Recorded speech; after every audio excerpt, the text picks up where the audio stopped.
চৌধুরী। কিসে পড়েন? দেখে তো মনে হচ্ছে স্টুডেন্ট। হ্যাঁ হ্যাঁ, আমি এখন চাকরির জন্য প্রিপারেশন। চাকরি করেন? চাকরি করছি না, প্রিপারেশন। সে প্রিপারেশন নিচ্ছে। হ্যাঁ। দেখা গেছে যে সরকারের তরফ থেকে ঘোষণা করা হচ্ছে অন্নপূর্ণা ভান্ডার থেকে শুরু করে এই সরকারি বাসে মহিলাদের অগ্রাধিকার এবং বিনামূল্যে সব দেওয়ার কথা বলা হয়েছে। কতটা আশাবাদী আপনি যে সমস্ত কথা অনুযায়ী কাজ হবে? আশা তো রাখছি, দেখা যাক কি হয় ভবিষ্যতে। একটা কথা তো রেখেছেন এই ফ্রিয়ের ব্যাপারটা, দেখা যাক কত। কোথায় বাড়ি বললেন? খানাকুল। খানাকুল। খানাকুলের লাইনে তো তেমন সরকারি বাস পরিষেবা সরকারি নেই। বাস নেই, একদমই নেই। তার জন্য মুখ্যমন্ত্রীকে কি যদি কিছু বলতে হয় কি বলবেন? অবশ্যই আমি বলবো যে খানাকুল থেকে বর্ধমান বা খানাকুল থেকে সরকারি বাস যদি দেওয়া হয় তাহলে খুবই সুবিধা হয়। মফস্বল এলাকাগুলোতে বিশেষ করে 24 বন্দর লাইনে কিংবা খানাকুল লাইনে যেসব মফস্বল এলাকাগুলো আছে সেই সব মফস্বল এলাকাগুলোতে দেখা যায় মানে বাস সরকারি বাস পরিষেবা নাই বললেই চলে।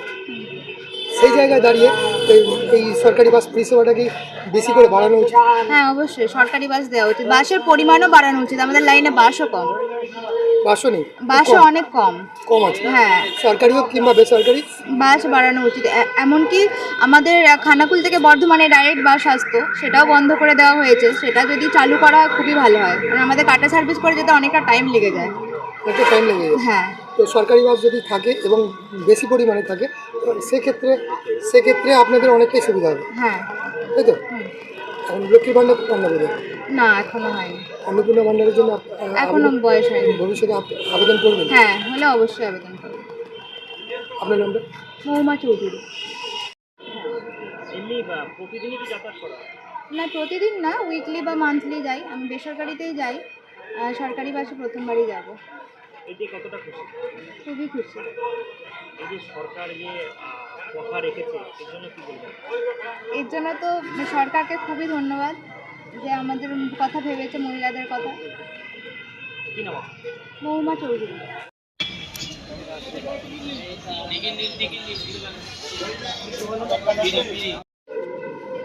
বিজেপি সরকারে আসার আগে আমাদের ঘোষিত এজেন্ডা ছিল যে আমরা আগামী দিনে আপনারা ভালোভাবে বাসে জার্নি করুন। সরকারের পক্ষ থেকে আপনাদের জন্য হতে এই সার্ভিস শুরু করবার জন্য আমরা এখানে এসেছি। স্যার আর কি কি এই বাস নিয়ে যেটা আছে 33টা বাস এখানে আছে, যেটা কম। আরও বাসের সংখ্যা বাড়াতে হবে। আমি রিকুইজিশন দিতে বলেছি ডিপো ইনচার্জকে। তো আমরা মাননীয় মুখ্যমন্ত্রীর কাছে আবেদন রাখবো, জানাবো। আরো গাড়ি কিনছে হ্যাঁ, প্রপোজাল আছে, এসি গাড়িও চলবে। এসি গাড়িও সমস্ত বাসে ফ্রি, এসি নন এসি সব বলবো সব জায়গায় সরকারি সব বাসে। দীঘা টু দার্জিলিং সব জায়গায় ফ্রি।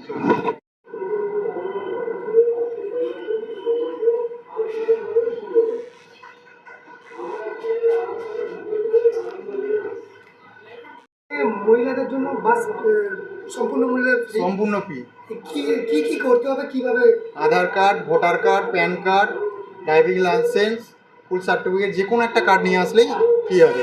পুরো মহিলাদের জন্য টোটাল ফ্রি করা হয়েছে। এখানে কোন কোন রুটের বাস চলাচল করে? Kolkata nonstop, Kolkata all stop, Purulia, Digha, Malda, Tarapith. Bardhaman? Tarapith গাড়িটা বর্ধমান হয়ে যায়, তারাপীঠ মালদা বর্ধমান হয়ে যায়। লালগোলা চলে, আর মালদাটা একটা মালদায় আছে, একটা অমরপুর অবধি। যে মহিলারা অনলাইনে বুক করবে তাদের জন্য কি কি না, লাগে? তাদের জন্য এখন পর্যন্ত হয়নি। কাউন্টার থেকে আর বাসেতেই পাবেন আপনি। আচ্ছা, মানে কাউন্টারে এসে বুক করতে হবে? কাউন্টারে এসে নাহলে বুকিং বাসে চেপে পড়ে হ্যাঁ, চেপে তাদেরকে কন্ট্রাক্টর যেটা নির্দেশিকা আছে সেই সেই হিসাবে টিকিট দেবে। টিকিট দেবে না, আধার কার্ড, যে কোনো একটা ডকুমেন্টস আপনাকে সঙ্গে আনতে হবে। এখনো পর্যন্ত সকাল থেকে কতজন মহিলাকে আপনারা এই পরিষেবা? 60 থেকে 70 জন, কাউন্টিং কনফার্ম হয়নি, কিন্তু 60 থেকে 70 জন 70 জনের মতো আরামবাগ বাস ডিপো থেকে এখনো পর্যন্ত পেয়ে গেছে। আপনার পরিচয়? আমি কাউন্টারে টিকিট কাউন্টারের কাজ করি। আমার নাম শান্তিনাথ কুণ্ডু।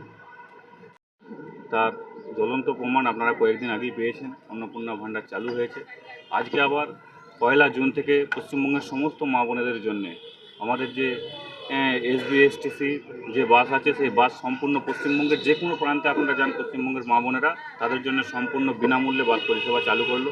আজকে অফিসিয়ালিভাবে মাননীয় মুখ্যমন্ত্রী শুভেন্দু অধিকারী মহাশয় অফিসিয়ালিভাবে উদ্বোধন করছে। আজকে আমরা আরামবাগ ডিপো থেকে বাস আনুষ্ঠানিকভাবে উদ্বোধন করলাম এবং যাত্রীদের হাতে টিকিট এবং কিছু মিষ্টি বলুন, ক্যাডবেরি বলুন তুলে দিলাম। আগামী দিনে যাতে তাদের জার্নি ভালো হ্যাপি জার্নি হয় তার জন্য শুভকামনা জানানো। এই মহিলাদের সঙ্গে যদি বাচ্চা ছেলে থাকে তাদের জন্য কি চিন্তা ভাবনা করা হচ্ছে? দেখুন, বাচ্চা ছেলেদের জন্য একটা সিস্টেম আছে, একটা 5 বছরের নিচে যারা আছে তাদের তো এমনি সম্পূর্ণ ফ্রি।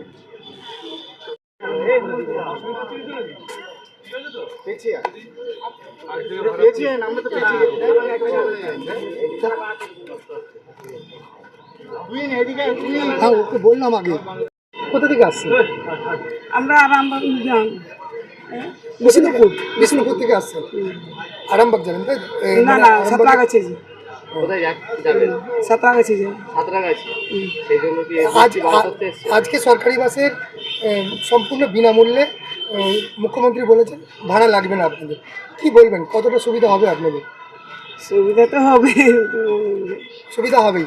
কতজন আছেন আপনারা? আমরা 3 জন আছি। 3 জন আছেন। কোথায় যাবেন? তারাপীঠ? না না, সাঁতরাগাছি। সাঁতরাগাছি। আমরা আসছি বিষ্ণুপুর। আপনি তো হাউস ওয়াইফ দেখে মনে হচ্ছে। কতটা এই যে সারাদিনে কবার যাওয়া হয় সারা মাসে? সারা মাসে একবারই যাওয়া হয়। একবারই যাওয়া হয়, তাহলেও তো সুবিধা হবে নাকি? সুবিধা তো হবে। অনেক জায়গায় তো প্রতিদিন যাতায়াত করে যা আসা করে, তো সেই জায়গায় তাদের ক্ষেত্রে কতটা কি সুবিধা হবে বলে মনে হয়? তাদের ক্ষেত্রে তো সুবিধাই হবে। হ্যাঁ। লক্ষ্মীর ভাণ্ডার পাচ্ছেন? না, পান না। কেন পান না? করা হয়নি। করা হয়নি। এই অন্নপূর্ণা ভাণ্ডারে কি আবেদন করবেন? দেখছি, চেষ্টা করছি। চেষ্টা করবেন। বাড়িতে স্বামী কী করেন? School teacher. School teacher. তাহলে তো পাবেন না। আফসোস থেকে যাচ্ছে? হ্যাঁ, থেকে যাচ্ছে। সবাই পাচ্ছে যখন আমি কেন পাবো না? আমি কেন পাবো না? কি নাম আপনার? মামনি হামদম। বাড়ি? সাঁতরাগাছি। সাঁতরাগাছি। না, তখন আমি কি করব? আর এরা তো তখন অপশনেও দেখাচ্ছে না। হয়তো কাউন্টার থেকে আমি ভাবলাম যদি ফেরত যদি দেয়, কারণ এটা তো আগে থেকে বলা, কিন্তু করবে কিনা সেটা তো বুঝতে পারছি না, যার জন্য আমি এই কাজটা করেছি। ঠিক আছে। কালকে টিকিট কেটেছিলেন? হ্যাঁ, কালকে বিকেলে টিকিট কেটেছি। কোথা থেকে কেটেছিলেন এবং কেন? বাড়ি থেকে অনলাইনে কেটেছি। অনলাইনে কেটেছেন? হ্যাঁ। অনলাইনে এই সুবিধাটা এখনো পর্যন্ত চালু হয়নি। এইটা যেটা কাউন্টার থেকে জানানো হয়েছে যে হয় আপনাকে কাউন্টার থেকে আসতে হবে, কিংবা আপনি বাসে উঠে যাওয়ার পর কন্ট্রাক্টর যখন দেখবেন আপনি একজন মহিলা, তো রাজ্য সরকারের নির্দেশ অনুযায়ী আপনাকে এমনি টাকা নেবে না। সারা জিরো টিকিট, জিরো ব্যালেন্সের টিকিট আপনাকে অলরেডি এডিট করে দেবে। মানে এখন আমার কাছে যে টিকিটটা আছে সেই টিকিট দিয়ে কোনো ফেরত হবে না। গ্র্যান্টেড, কিন্তু সেই টিকিটটা ফেরত হবে না। আচ্ছা, কিন্তু একটা কথা বলি, আমি তো যাবো 2.5 ঘন্টা 3 ঘন্টার পথ। হ্যাঁ, আমার কলকাতা যেতে গেলে 2.5-3 ঘন্টার পথ। তাহলে আমি যে 3 ঘন্টাটা আমি যে স্যাটিসফাই যে আমি আমার সিটটা পাবো কি না, তার জন্যই তো আমার অনলাইনে কাটা, যে আমি অন্তত সিটটা পেয়ে গেলাম, তারপরে এবার যখন খুশি তখন হলো। তো এটার জন্যই তো আমি দোনোটানায় হয়েছিলাম। আদৌ হবে কি না, সরকার এসে এক্ষুনি কাজ করতে পারবে কি না, সেটাও তো দেখে নেওয়ার দরকার ছিল। যার জন্য আমি মনে হলাম না, আমি কেটে রাখি। যদি এবার ফেরত দেয় টাকাটা, তাহলে তবে অবশ্যই ফেরত পেয়ে যাবো, তাতে অসুবিধা হবে না। ঠিক আছে, থ্যাংক ইউ, ধন্যবাদ। কী নাম আপনার? মৌসুমী দাস। জ্যোতিষ জগতে অদ্বিতীয় ডক্টর অঞ্জন শাস্ত্রী, আপনার উজ্জ্বল ভবিষ্যতের একমাত্র দিশারি। Call for booking 7477886099 or log in www.anjanshastri.com। Download করুন আমাদের exclusive mobile app astro Anjan.